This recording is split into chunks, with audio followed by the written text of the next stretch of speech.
அதெல்லாம் சித்திகரமாவா கேட்டா விடிய அரசு என்னடா விடிய அரசு வார்த்தா விடிய அரசு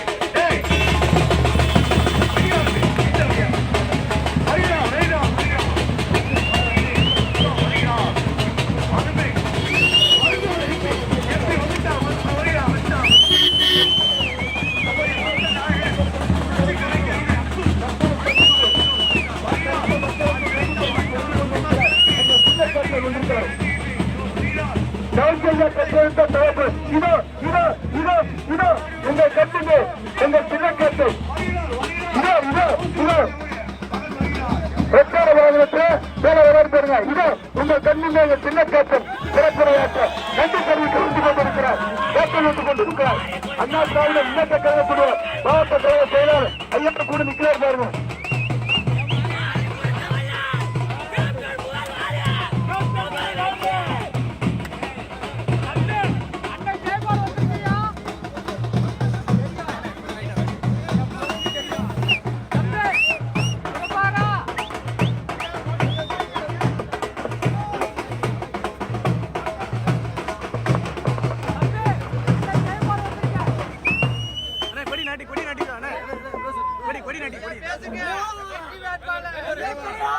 பேரன்பு கொண்ட பெரியோர்களே, தாய்மார்களே, அன்பு கொண்ட சகோதர சகோதரிகளே, இளைஞர்களே, பொதுமக்களே மற்றும் என் உயிரிலும் மேலான அன்பு தமிழ் நெஞ்சங்களே, உங்கள் அனைவருக்கும் என் முதல் கண் வணக்கத்தை தெரிவித்துக் கொள்கிறேன்.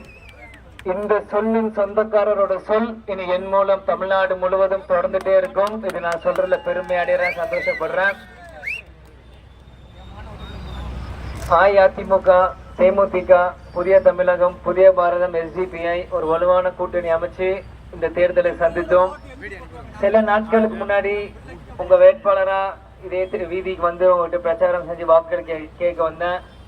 ஆனா சொற்ப வாக்கு வித்தியாசத்தில் வெற்றியை நழுவ விட்டோம். தேர்தலில் வெற்றியை நழுவ விட்டேன், ஆனா விருந்தினர் மக்கள் உள்ளத்தில் வென்று விட்டேன் தான் நான் சொல்லுவேன்.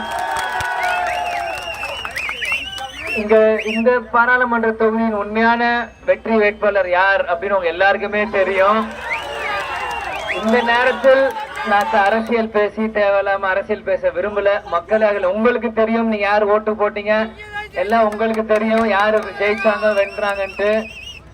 தோல்வியை கண்டு பயப்படுற கட்சி நீங்க தேமுதிக இல்ல, அஇஅதிமுக இல்ல.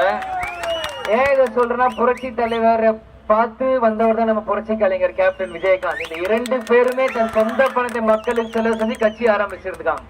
இந்த இரண்டு பேருமே கட்சி ஆரம்பிச்ச தலைவர்கள் இங்க கூட்டணி அமைச்சிருக்கோம். அதனால்தான் சொல்றேன், தோல்வியை கண்டு இந்த கூட்டணி பயப்படல.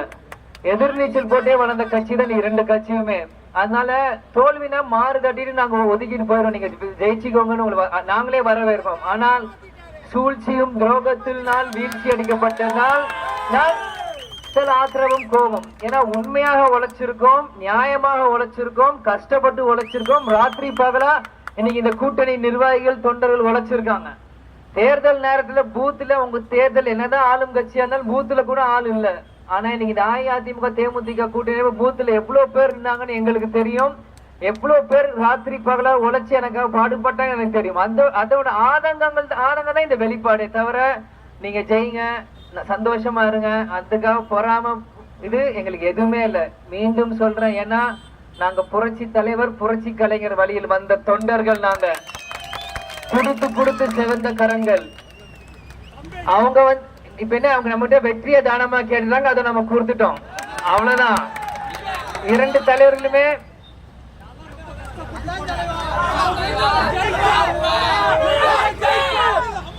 நீ ஏன் இத சொல்றேன்னா, இன்னைக்கு இந்த விருதுநகர் வாக்காளர் பெருமக்கள் இந்த தேர்தல் தேதி ஆரம்பிக்கும் போது கேப்டன் மறைந்து 100 நாள் கூட ஆகல. இருந்தாலும் எங்க கட்சி தொண்டர்களோட நம்பிக்கைக்காக நான் இந்த தேர்தலை போட்டியிட்டேன். ஏன் இந்த கட்சி தொண்டர் நம்பிக்கைன்னா, எங்க அப்பாக்காக இத்தனை லட்சம் தொண்டர்கள் தன் வாழ்க்கையை தேமுதிகாகவும் கேப்டனுக்கும் அர்ப்பணிச்சாங்க. என் தொண்டர்கள் அவங்க நம்பிக்கையா, அவங்க தம்பியா இங்க இடத்துல போட்டியிட்டேன். அதே சமயம் தேர்தல் அப்போ விஜயகாந்த் மகனா போட்டிட்டேன். ஆனா தேர்தல் தேதி அப்போ விருதுநகர் வாக்காளர் பெருமக்கள் விஜய பிரபாகரன் ஒரு தனித்துவமா எனக்கு ஒரு அடையாளம் கொடுத்த வாக்காளர் பெருமக்கள் நீங்க தான். ஏன் இதை சொல்றேன்னா, இந்தியா முழுவதுமே சுமாரா 8 to 9 மணிக்கு தேர்தல் முடிஞ்சாலும் ராத்திரி 1 மணி 2 மணி வரைக்கும் இழுபறி இருந்த ஒரே தொகுதி விருதுநகர் தொகுதி மட்டும்தான். இன்னைக்கு நம்ம அவ்வளவு டஃப் ஃபைட் கொடுத்து இவ்வளவு ஜெயிச்சு இவ்வளவு இது பண்ணியும் அடுத்தவங்க ஜெயிச்சுட்டா எதுக்கும் நம்ம வருத்தப்படக்கூடாது. மீண்டும் சொல்றேன், எதிர்நீச்சல் போட்டு வந்தவங்க. இந்த தேர்தல் என்னோட முதல் படிதான், இதோட முதல் அனுபவம். தோல்விதான் வெற்றியின் முதல் படிக்கட்டு. முடியாது என்பது முட்டாளுக்கு சொந்தமான நீங்க அப்பா கேப்டன் சொல்லிட்டே இருப்பார். முடியாது எதுவுமே இல்லை, கண்டிப்பாக முடியும் நம்மனால. இந்த தேர்தல்ல எனக்கு தனித்துவமா பல அனுபவம் எனக்கு கிடைச்சிருக்கு. அரசியல்ல என்னன்னு எனக்கு நல்லா புரிஞ்சிருக்கு. எனக்கு எல்லாமே எனக்கு புரியுது. அதே சமயம் நம்ம 2 கட்சி நிர்வாகிகளும் தொண்டர்களும் உங்களுக்கும் இந்த தனித்துவமா இந்த ஒரு புதுமையான தேர்தலா இருக்கும், உங்களுக்கும் இது புரியும். அதனால் கண்டிப்பாக நீங்க எல்லாருமே இனி வேகமா இருக்கணும். இந்த தோல்வி என்னை சோர்வடிக்க வைக்கல, இன்னும் 10 மடங்கு என்னை வேகம் தான் பண்ணிருக்கு. என்னோட வேலை பார்க்க நம்ம தொண்டர்கள் நீங்க தயாரா இருக்கீங்களா? உங்களோட உழைக்க நான் தயாரா இருக்கேன், என்னோட உழைக்க நீங்க தயாரா இருக்கீங்களா?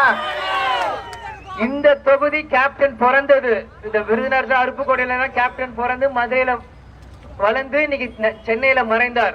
இன்னைக்கு நான் சென்னையில பிறந்து மதுரை வந்து இன்னைக்கு விருதுநகர் பாராளுமன்ற தொகுதி உங்களை தேடி வந்துட்டேன். நீங்க கூப்பிடாமே வந்துட்டேன். இனி நீங்க தூக்கி போட முன்னாடிதான் வந்து நான் நிப்பேன், எங்கேயும் போக மாட்டேன். எம்பியா வந்திருக்கணும், ஆனா இப்ப உங்க முன்னாடி விபியா வந்திருக்கேன், விஜய பிரபாகரனா வந்திருக்கேன். விபி அதுதான் வித்தியாசமே தவிர என்னைக்குமே உங்க உள்ளத்தில் நான் விபியா இருப்பேன்.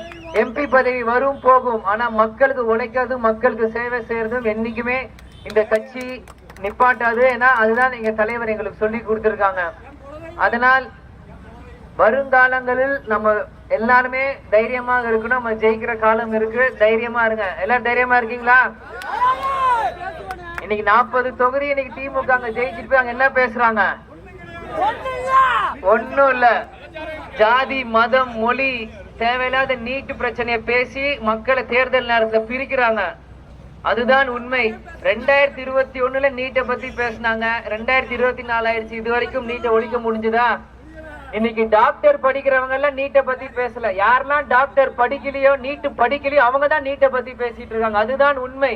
இன்னைக்கு டாக்டர் சாதி 10% இருக்க, பாக்கி 90% டாக்டர் படிக்காதவங்க நீட்டை பத்தி பேசுறாங்க. இதுதான் அரசியல். இது மக்கள் நீங்கள் புரிஞ்சுக்கணும் என்ன நடக்குதுன்ட்டு. படிக்கிறவங்க படிச்சு பாஸ் பண்ணிட்டு போயிட்டு தான் இருக்காங்க. படிக்காதவங்க நீட்டு படிக்காதவங்க நீட் வச்சு அரசியல் பேசிட்டு இருக்காங்க. இன்னைக்கு 40 தொகுதி ஜெயிச்சோடி முதல்ல அதை பத்தி தான் பேசுறாங்க. அங்க எதுக்கு தேவையில்லாத அரசியல் இது உங்களை இது குழப்பறதுக்கு. இன்னைக்கு வந்து ஹிந்தி வேணான்னு சொல்ற முதல்வர் இன்னைக்கு பட்டாசு தொழிற்சாலை வெடிச்சவங்க யாரையும் வந்து பாக்கல. ஆனா ஹிந்திக்கார அம்பானி வீட்டுக்கு கூப்பிட்டோன்னே இன்னைக்கு போய் நிக்கிறார். இதுதான் அரசியல். மக்கள் நீங்கள் புரிஞ்சுக்கணும் இதெல்லாம். அன்னைக்கு கள்ளக்குறிச்சியில சாராய காட்சி இறந்தவங்களை போய் முதல்ல அவர் பார்க்கல. ஆனா இன்னைக்கு ஹிந்தியில இருக்கிற அம்பானி வீட்டு கல்யாணத்துக்கு போறார் பாம்பேக்கு. ஏன்? இதுதான் அரசியல். உங்களை ஏமாத்தி உங்களை முட்டாளுக வச்சு இப்படியே தான் நம்ம பண்ணிட்டு இருக்காங்க. ஆனால் இனி இங்க அண்ணன் சொன்னாரு அப்பா காலம் முடிஞ்சிருச்சுப்பா, இனி இளைஞர்கள் காலம். இந்த இளைஞர்கள் காலம் மக்கள் நீங்கள் சிந்திக்கணும். இளைஞர்கள் எங்களை மாதிரி இளைஞர்களுக்கு வழி கொடுக்கணும். நாங்க வந்து என்ன செய்வோம், ஒரு வாய்ப்பை கொடுக்கணும். அரசியல் இருக்கும், வீதி வீதியா நாங்க பிரச்சாரம் செய்வோம், மைக்கு பிடிப்போம், பேசுவோம், கோஷம் போடுவோம், கொடி பிடிப்போம். ஆனால் அந்தந்த மேடைக்கு போய் அந்தந்த விஷயங்கள் பண்ணாதான் அரசியல் செய்ய முடியும். இன்னைக்கு நான் உற்சாகமா பேசுறேன், உணர்வா பேசுறேன். ஆனா இன்னைக்கு ஒரு எம்பி இல்ல எம்எல்ஏ. ஆனா இதே நான் ஒரு லோக்சபால போய் பேசியிருந்தாலோ, பாராளுமன்றத்துல பேசியிருந்தாலோ, சட்டசபையில பேசியிருந்தாலோ அந்த அரசியல் மேடையில் எப்படி பேசியிருப்போம் மக்கள் உங்களுக்கு புரிஞ்சிருக்கும். வாய்ப்பு கொடுக்காமே இங்க பல பேர் ஓடிட்டு இருக்காங்க. வாய்ப்பு கொடுத்து பாருங்க, பல மாற்றங்கள் இங்க வரும். ஒரு இளைஞரா நான் இருந்து நான் உங்கள்கிட்ட கேட்கிறேன், கண்டிப்பா ஒரு வாய்ப்பு கொடுங்க இளைஞர்களுக்கு. இன்னைக்கு ஒரு புறம் பாஜக மொத்த கூட்டணி அமைச்சு பேசுறாங்க, மறுபுறம் திமுக காங்கிரஸ் பேசுறாங்க. 2 பேருமே பேசுறாங்க. இன்னைக்கு ஒருவேளை நான் ஜெயிச்சு அங்க போயிருந்தேன், கண்டிப்பா நடுநிலையா இருந்து இந்த 2 பேருமே கண்ணில் விரல் விட்டு ஆட்டி இருப்பேன். திமிர்ல பேசல, நான் திமிர்ல பேசல. எனக்குள்ள இருக்க திறமையை வெளிப்படுத்த முடியாத ஆதங்கத்துல பேசுறேன். வாய்ப்பு கொடுக்காம திறமை இல்லைன்றது, வாய்ப்பு கொடுக்காம முடியாதுன்னு தான் இங்க தள்ளியோட நிறைய பேர் இருக்காங்க. வாய்ப்பு கொடுத்து அழகு பார்க்க கம்மியா தான் இருக்காங்க. இங்க ஒரு வாய்ப்பு கொடுத்து பாருங்க, ஒரு இளைஞனுக்கு கண்டிப்பா பல மாற்றங்கள் வரும். அதனால் மீண்டும் மீண்டும் சொல்றேன், வாக்களித்த அனைத்து பொதுமக்களுக்கும் நன்றியை தெரிவித்துக் கொள்கிறேன். அதிமுக தேமுதிக கூட்டணி கட்சி நிர்வாகிகள் எல்லாருக்கும் நன்றியை தெரிவித்துக் கொள்கிறேன். மழை வர மாதிரி இருக்கு, எல்லாரும் பத்திரமா போய் வீட்டுக்கு போங்க. மீண்டும் வந்து உங்க எல்லாருமே நான் சந்திப்பேன். அதனால வரவேற்பு அனைவருக்கும் நன்றி, வாக்கள் எல்லாருக்கும் நன்றி கூறி விடை பெறுகிறேன். நன்றி, வணக்கம். வரவேற்கப்பட்ட பெரியவர்களுக்கும் தாய்மார்களுக்கும் கழக தேவைகளுக்கும் கூட்டணி கட்சி நண்பர்களுக்கும் மனமார்ந்த நன்றியை எங்கள் இளைய கேப்டன் விஜய பிரபாகரன் கேப்டனுடைய வாரிசு, அரசியல் வாரிசு, சதா மக்களை பற்றி சிந்திக்கின்ற மகத்தான தலைவர் பெற்றெடுத்த எங்கள் சின்ன கேப்டன் விஜய பிரபாகரன் அத்தனை பேருக்கும் நன்றி தெரிவித்துக் கொள்கிறார். காவல்துறை அதிகாரிகளுக்கும் நன்றி தெரிவித்துக் கொள்கிறார். தேசிய முற்போக்கு திராவிட கழகத்தின் சின்னமா புரட்சி சின்னம், அந்த வெற்றி சின்னத்திற்கு வாக்களித்த இந்த விருதுநகர் மக்களுக்கு நன்றி தெரிவித்துக் கொள்கிறோம். நன்றி தெரிவித்துக் கொள்கிறோம். தேசிய முற்போக்கு திராவிட கழகத்தின் சின்னம் கேப்டன் கம்பெடுத்த சின்னத்திற்கு வாய்ப்பு கொடுத்த